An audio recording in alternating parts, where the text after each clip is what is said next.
coming, aren't they? I don't see any. Doesn't mean they're not out there somewhere. Oh God, John, they're going to get in. They're going to get in. Get a grip, Mary, come on.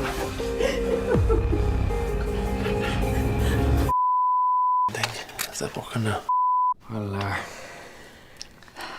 this is our story. I don't know if there's anyone out there to hear it, but... Any of our kind, anyway. But it's important to leave a record of what's happened here. Back in 2015, Ireland had a referendum on marriage equality. Sure, we weren't one bit worried.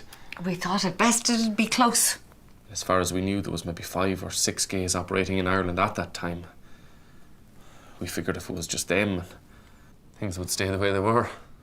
Equal enough for people like us. But it was their friends.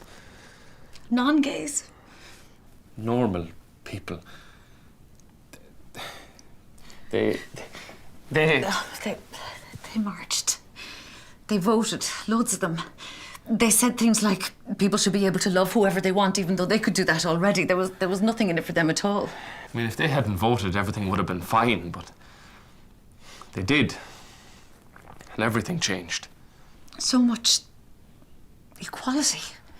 Ireland was practically unrecognisable. We tried to blend in, but the weddings were unbelievable. I felt completely underdressed. And the cakes were amazing. It was at that point it became a question of survival. We haven't left the house in 2 years, but we're not divorced either. And neither of us have gone gay, even though that was the first thing we were expecting. So they want marriage, they want families. Well, they can't have mine. We put our son Michael into his box the night the referendum passed. I homeschool him myself. Come on, Michael. Now look at the lovely woman. Oh, wow. Look at her. Huh? Everything out there might have changed, but my family are safe. I'm frightened all the time.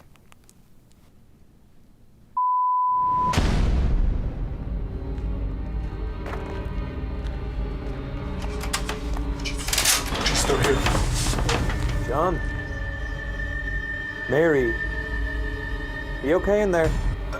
Yes, Adam, we're all gone here. Thanks very much. I got you some groceries. Sorry, supplies. I just leave them here, okay? Thanks, Adam. Tell Steve we said hi. Yeah, all the best.